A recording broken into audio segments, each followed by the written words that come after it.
માણસ મજૂરી કરીને બીજા માટે કમાય અને ખબર નથી હોતી કે મારી અવસ્થા કાયમ આવી નહીં રહે. આ વ્યસન કરે એના માટે ખાસ કરીને કહું છું, તમારી અવસ્થા કાયમ માટે આવી નહીં રહે. જુવાન નહીં રહો તમે કાયમ નહીં કમાઈ શકો. ઘટપણનું બેલેન્સ કરજો, રેદું ભરવા તમારું. નકર તમારે રેદું નહીં ભરાય. કોણ આપશે તમને? તમે કોઈને મદદ કરી નથી એટલે તમને કોણ આપશે? અને ઘણા દાખલા એવા બન્યા ઘટપણમાં કોઈ કાંઈ નથી આપતા. એટલે બેલેન્સ કરજો તમારું રેદું ભરવા વળે. ઘટપણમાં તમારો બાપ ભરાવે છે તમને? તમારો બાપ તો હશે નહીં. તમે જ ઘેટા થઈ જાઓ, તમારો બાપ ક્યાંથી હોય?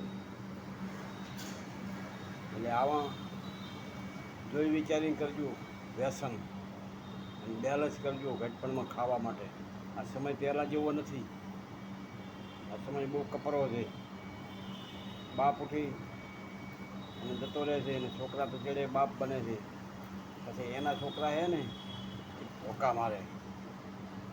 ખાવાનું જે ખાવે વાત રહી, ધોકા મારે. પછી આશરો લે અમુક સંતનો. સંતમાં બે પ્રકારના તફાવત છે. આખી ભક્તિ કરીને વાંધો ના આવે. અને તારે છે ને આપણે છે ભગવો કપડાનો ભગવાન પહેરીને ફરે કોઈ કાંઈ કહી ના કે ને એટલે નહીં તો વાદીએ ભગવાન પહેરીને ફરતા હોય છે સંત બનીને મોટા મોટા.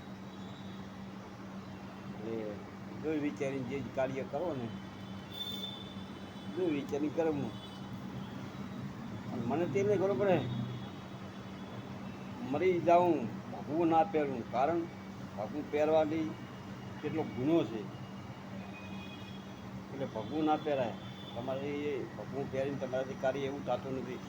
એટલે મહેરબાની કરું, કોઈ વિડીયો સાંભળતા હોય તો મહેરબાની કરું છું કે ભગવું તમે લાયકમાં રહી શકો તો ભલે, ન કે ભગવું કાઢી નાખજો. પહેરતા જ નહીં. ભગવાનને લાયક નથી જીવ્યું એટલે એને ભગવું ના પહેરાય. એને લજવવાનો નહીં. ભગવી વસ્તુ જેવી તેવી નથી. અમુક રાજકારણીયા ભગવાન કપને પહેરીને ખંભે નાખીને ફરતા. તો શરમ રાખો, શરમ